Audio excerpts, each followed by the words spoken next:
Hello, ADHD parents. So a few weeks ago, I don't know how long it's been, I posted that I was reading a book called If I Have to Ask You One More Time. So after a few weeks of struggling through getting through the Kindle version, I finally downloaded the Audible version, and it's been smooth sailing ever since, and I'm enjoying the book a lot more. It's just, I should have known better. I have ADHD too, and reading is hard for me, but listening is going great, and I'm picking up a lot of great tidbits that I wanted to pass along to you. It's a great book. I haven't loved like every single minute of it, but I've gained some wonderful insights and great things from it. So the number one thing I got is that I started implementing for the year and added it to my vision board is one-on-one time for individually with like me and each of my kids, individually by themselves. And at first I was like, oh, this is gonna like take forever, and I'm a go, go, go kind of person. The book is If I Have to Ask You One More Time. Junie, shh, I'm going live, okay? You gotta whisper. If you can't hear me, just let me know and I'll repeat stuff. Because my 3-year-old's playing on the ground over there. So the one-on-one time, you're supposed to do it, I think it was 10 to 20 minutes twice a day, but because of the kids' school schedule, I've been doing about 20 minutes once a day. And I have it right on their like chore charts, not chore charts, but like daily kind of agenda schedules that I have, that is also a post that I just recently did. And it's been going wonderfully. Just implementing that, and then I even stopped the book and I'm like, let me just get this under my belt. We've been doing it for a few weeks now, and it's going amazing. I've had wonderful, wonderful experiences with this one-on-one time. It helps me slow down. It's been helping the kids emotionally, and we have just a better relationship, and I feel like I'm seeing my kids and just getting to know them, and we've been able to have really good conversations, and some of the stuff just super surprises me. And we're talking, seriously, that was just a cat butt. We're talking about two of the kids. I have 3 kids. 2 of them are, my older boys are ADHD. One has oppositional defiance disorder, and one has anxiety and depression. So we're talking about, this isn't just, normal everyday kids. I think sometimes I've read so many parenting books, and I kind of roll my eyes because I'm like, that's not going to work with my oppositional defiance disorder kid. But this is working. The things that we're implementing. So the one-on-one time, sometimes we color. Like the one day we took a bath together. I hope that's not weird. We'll play war. They love to play war. And it's nice because it has a time limit, so you're not playing war for like 2 hours. They really want to start playing chess, probably because they know they can beat me. But we came up with a list of stuff to do together. It's supposed to be like just with one parent, but both parents are supposed to do it. So my husband Jeff has been trying to implement it, but it's been really tricky because of his work schedule. So like by the time he gets home from work, it's time for like dinner, homework, and bedtime. So today he's gonna take them out to dinner, my boys out to dinner, just to have like just time with them, especially because I'm on a nutrition plan for work, and so I haven't been like, we haven't been having pizza, we haven't been having treats, so I think they're like going nuts. So his one-on-one time is a little bit different than mine, but mine is scheduled every day for 10 to 20 minutes. It usually ends up being 20 because like the hardest part is starting, but it's been just a wonderful experience, and it kind of reminds me how we do like the talk time, but this is different because it's activities that we're doing together. We're building a relationship. We're not just talking about our feelings or like what happened during the day. Like we're just talking, and they get to pick the activity. And so sometimes they're like, I want you to build Legos with me. And I'm like, oh, I don't really want to do that. But then like you do it, and you're glad you did, because I'll never get that time back, So it's been wonderful. Something else I learned today was the way we talk to our children. Instead of praising, you're supposed to compliment. So instead of saying like, you got an A, yay, you say like, you must have worked hard. So it's like complimenting their effort. And I mean, you'd have to read the book to get more specific examples, but one of the things it talks about is I'm real big into just like rationalizing with my kids and just saying, well, like, if you do this, then you get this. But in the book it says, when, then. And I even wrote it down, and it's on my kitchen cabinet.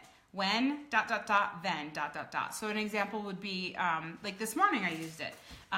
My son Bennett got up, and he immediately came to me with his phone. He wanted me to unlock it. And I'm always trying to just like grab it and like put the code in and give it to him, because I just don't think. But I said, well, when you do your morning list, then you get your phone. And it's not considered, you're not supposed to give rewards. You're not supposed to like say, when you do this, then you get a piece of candy, or when you do this, then you get to go bowling on Thursday. It's supposed to be kind of an immediate thing, and it's not supposed to be a reward, but it's supposed to be something scheduled in. Like, when you finish unloading the dishwasher, then you can join us for dinner. Remember, the kitchen closes at 6:30. So it's like they have the power, but they know what's expected of them. So it doesn't become a power struggle, and you just remain calm, use a calm voice, and you walk away. And it's been working wonderfully. He didn't even bat an eyelash. He was just like, oh, okay. And then he went and looked at his list, had everything checked off, and he came back. I checked, and then I did it for him. So whereas before, like even just saying the day before, I said, if you do your morning routine, then you get the phone. He was like, oh, that's going to take forever. My life's so hard. Today was completely different when I said, when you do your morning list, then you will get the phone. Because then I'm not saying you have to do this right now. I'm saying it's up to you. I kind of don't care either way. So she was saying in the book that you can use it during morning routine, you can use it during homework, you can use it for dinner, bedtime, that type of thing. And so they know what's expected of them at their nighttime routine. Pajamas, teeth, and then we do scriptures and prayer, and then I read to them. But lately I haven't been able to read to them because they like screw around and don't do their stuff. So now I can say, when you are ready for bed and in your beds, then we can do story time. And their little bottoms get into gear. Because I'm not saying, go do this, go do this, go do this. Or get your teeth brushed. Did you brush your teeth? Why aren't you brushing your teeth? How many times do I have to ask you? We've all been there. We all do it. This is your choice. And also, she talks about just increasing responsibility in general, which I totally agree with. My kids have contributions that they have to do daily. Everybody's busy, but if you're part of a household, you need to contribute to the family. So each of my kids have contributions that they're in charge of, and they have to check off before they get to do other stuff. Absolutely no screens at all until all their stuff is done. All their stuff is accomplished. And it lights their little, it ignites their little fire, and they get it done. I also give them lots of choices. I'm trying to think of how to phrase it. I say a lot of would you rather. That's like, I say it so much that the kids do it to me as like a game now. Like, would you rather like fart glitter or have $1 million? Like that's one they've actually said to me. But I say like, would you rather, I'm trying to think of one. My mind's blanking. Like, would you rather get dressed first or would you rather have breakfast first? That type of thing. Like, would you rather help me clean out the van or would you rather scrub the baseboards? Sometimes my ODDer would be like, neither. But I just give lots of options, and he's rational enough that when I say when you do this, then this happens. And you're not supposed to, like I said this before, you're not supposed to have like a reward. When you do this, then you get this. It's more supposed to be an everyday occurrence. Something that's scheduled in anyway. So let me read some of the comments. My battery's low.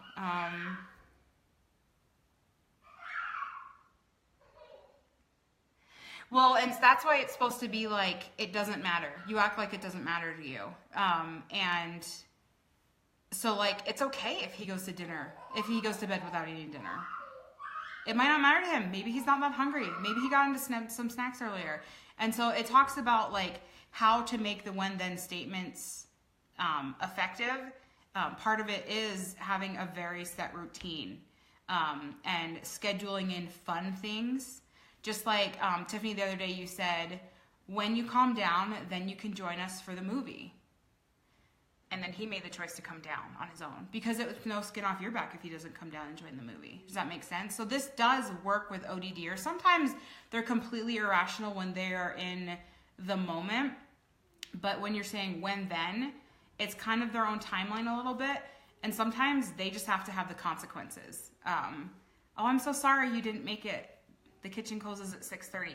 They're not going to starve to death. I'm so sorry you didn't get your clothes on for school.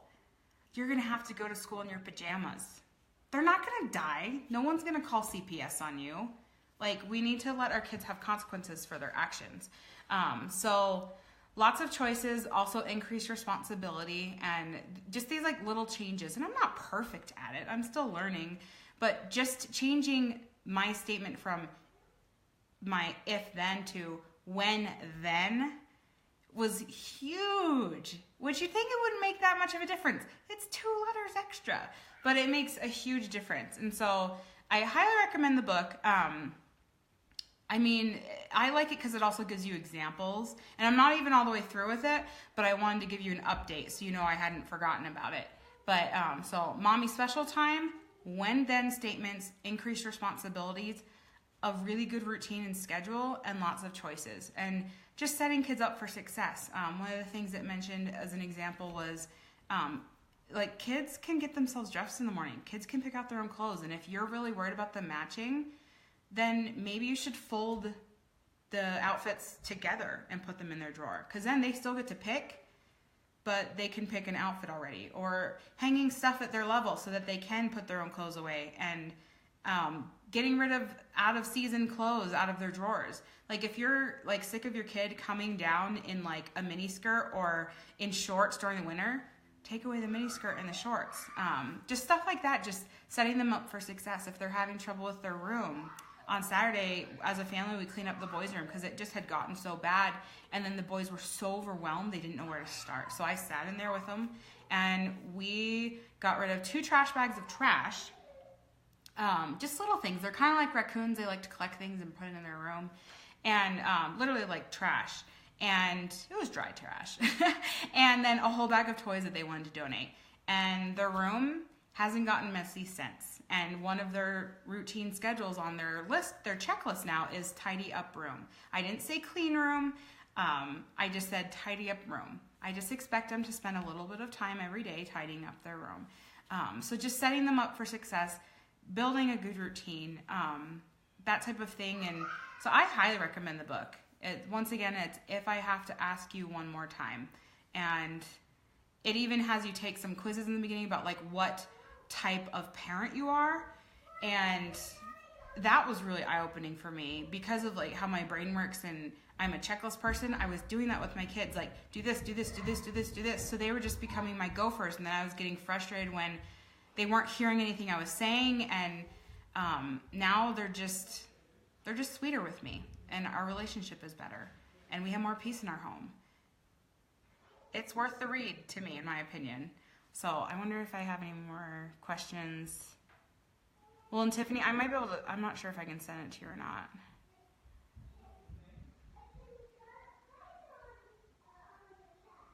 Yeah, so it does work with my ODD or oppositional defiance disorder. So I think I get all the questions. I'll look through at the end. And if you're reading, if you're watching the recording, you can go ahead and ask questions as well. I can even like help you troubleshoot like specific instances. I'm not an expert or anything, but hey, it's worth a shot, and I'm just a mom like you. So you can comment if you have any questions, or if you have a situation that you're like, what would you do about this, this, or this? And I'd love to be helpful. Hopefully this added some value to your life today, and have a wonderful Thursday.